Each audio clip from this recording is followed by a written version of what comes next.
Hey everyone, welcome back to the Workplace Apprenticeship 10 videos.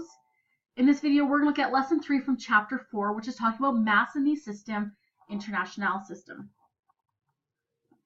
So this is really just a continuation of 4.2, but this time we're going to be using the SI units. So if you ever noticed, for the imperial units, we use the term pound, which was our unit of weight for both mass and weight. And then for the SI unit, it is the opposite. The correct term for a unit of weight is the newton, but we use the term kilogram, which is a unit of mass, to refer to both mass and weight. So when we're converting from the SI units, here we're going to be using what's called the unit of measurement stepladder, or the SI stepladder.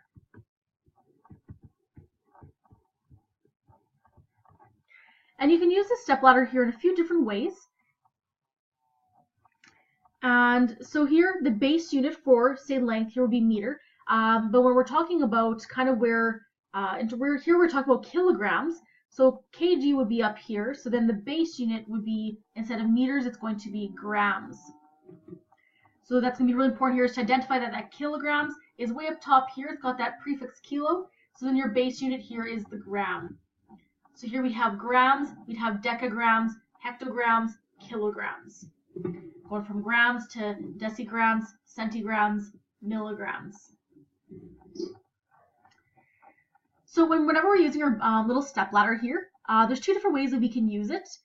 Well, actually, technically, there's three different ways that we can use it. So the first way is a little bit of a non-mathematical way, but here it's really going to be using wherever you're starting at. So say we want to convert, maybe we had 2 grams, we want to convert it to milligrams. So here we're starting with grams, so you're going to go down 1, 2, 3 steps down that ladder. So we're going 3 steps to the right. So we're going to move our decimal 3 times to the right. So we have a 2 here, and so if there's no decimal, you're going to assume it's off to the right here. So then you're going to go 1, 2, 3 steps, and then this part right here where you finish that step is where your decimal goes. Now, whenever you see these little bumps with no numbers in them, you're going to fill those with zeros. So that means that 2 grams is approximately, well, it is equal to 2,000 milligrams. Same thing if you guys want to go up all the way up to kilograms, you'd be going 1 step, 2 step, 3 steps. But this time we're going to the left, so then we'd be going to the left with our decimal. So here we'd be starting off with 2, and your decimal is off here to the right. So you go once, twice, 3 times. So your decimal goes right here, and then fill in those with placeholders. So 2 grams is approximately equal to 0.002 kilograms. So that is one way of using your unit, your SI stepladder. You guys can also use this in terms of unit analysis and unit, and then using also proportions. So if you're looking at the red little numbers right in here, this tells you how much whatever unit you're working with on that stepladder is equal to in terms of your grams. So in one example here, say your kilograms, this means 1 kilogram is equal to 1,000 grams. So 1 hectogram is equal to 100 grams. 1 decagram is equal to 10 grams. 1 gram is obviously equal to 1 gram itself, so on and so on. So you can use these here to create your rates for unit analysis or even proportions. So then just one more quick note here is that we also have that 1 ton here is also equal to about 1,000 kilograms, which will be important for some of the stuff that you're doing in your homework. So what we're going to do is we're going to do example number 1 from your notes, and then we're going to move on to doing conversions between both systems. So in this example here, we're going to convert 1.52 kilograms to decagrams. So we're going from 1.52 kilograms to however much that is in decagrams.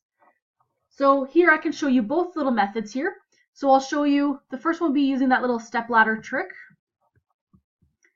And then I'm going to show you again using unit conversion.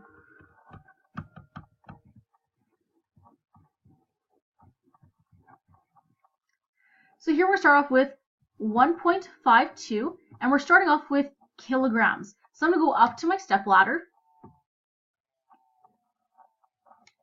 And so here I'm going kilograms, and I want to go to decagrams.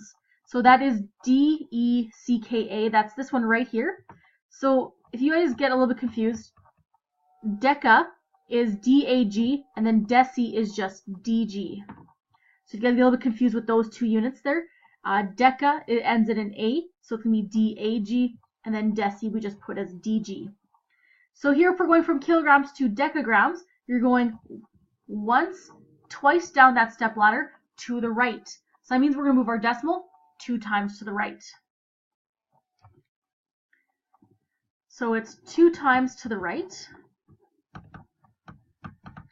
So I'm going to take my decimal, which is right here. We're going to move it once, twice to the right, which means that 1.52 kilograms is equal to 152 decagrams. Now, if you want to try this out using unit conversion, so if you want something a little bit more mathematical, start off with what you're trying to convert. So we're trying to convert 1.52 kilograms,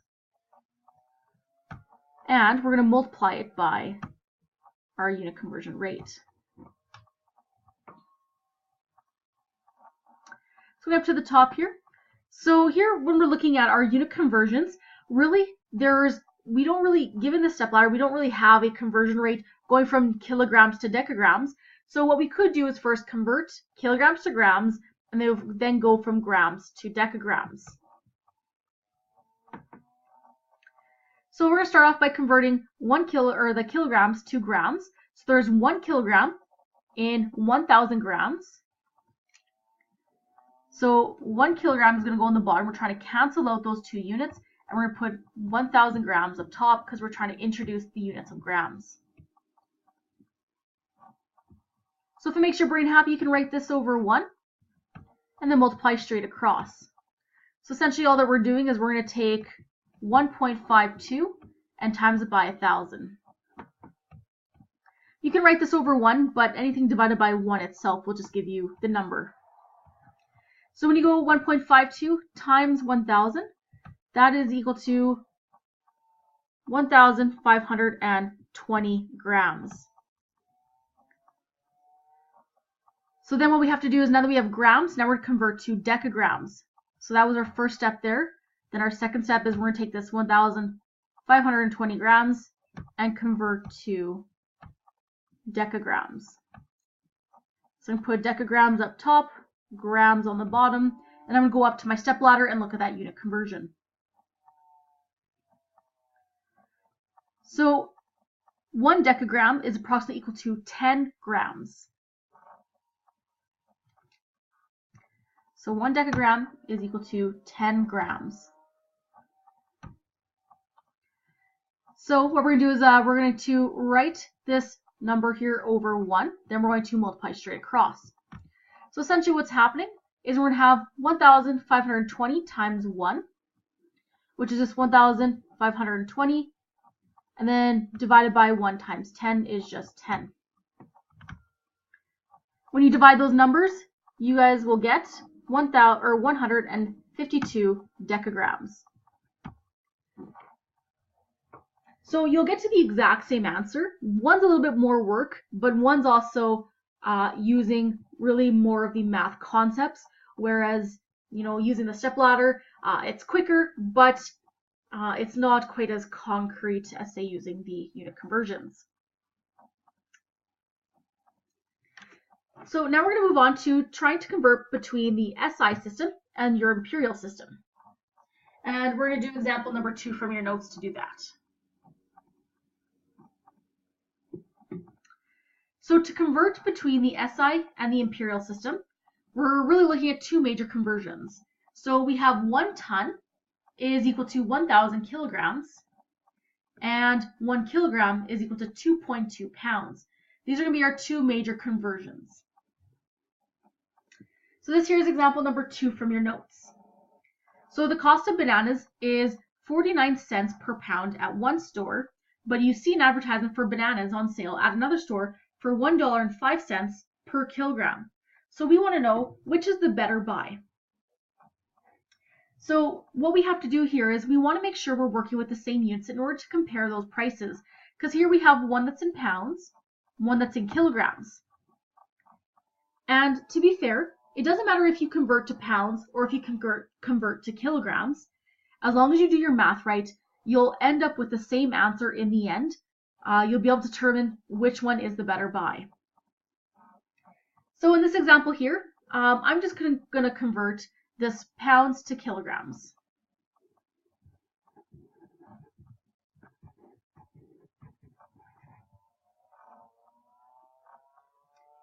So here we're going to use unit analysis. So I'm going to start off here with 49 cents or $0.49, and this is per 1 pound.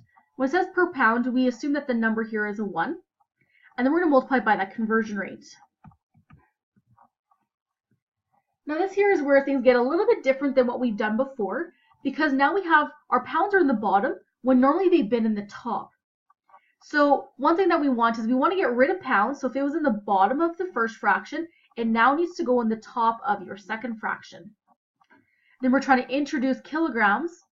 So we're going to put kilograms in the bottom. So essentially what we're going to be left with is dollars per kilogram. So we're going to fill out those numbers using our unit conversion here. So we have 1 kilogram is equal to 2.2 pounds.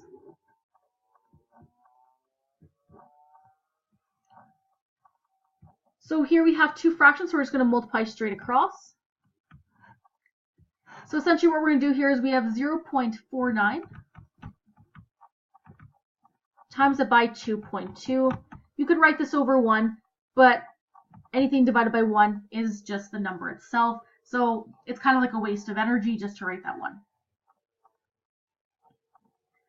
So when you multiply those two numbers, you will find that the price per kilogram is $1.08 per kilogram. Or if that makes your brain happier, you can write that $1.08 over a kilogram. So now that we're dealing with the same units, I'm just going to scroll back up here to see what our price is for the other store. So the first store was $1.08 per kilogram, while the second store was $1.05 per kilogram. So here you want to know which is the better buy. So which one is cheaper per kilogram? And so this one here is your second store. So you could say the sale at the other store is cheaper, is the better buy.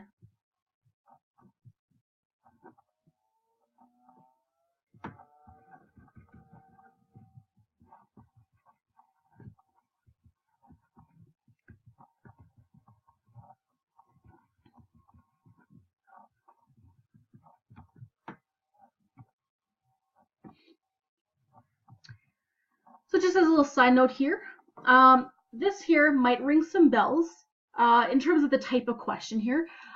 This one here is kind of similar to what we did in our beginning chapters where we were looking at the unit price. Because here we're looking at how much it costs for 1 unit of weight. So here we're really looking at that unit price. So if that either made you happy, you're like, oh yes, we're doing a review, or oh no, oh gosh, I really didn't like that unit. Well, this example here was looking at basically the unit price of bananas. So this was kind of a nice little review of what was going on. So with that said, that is everything for this video. So if you guys have any questions, make sure to come see me in class or text me on Remind 101. And thank you guys so much for watching.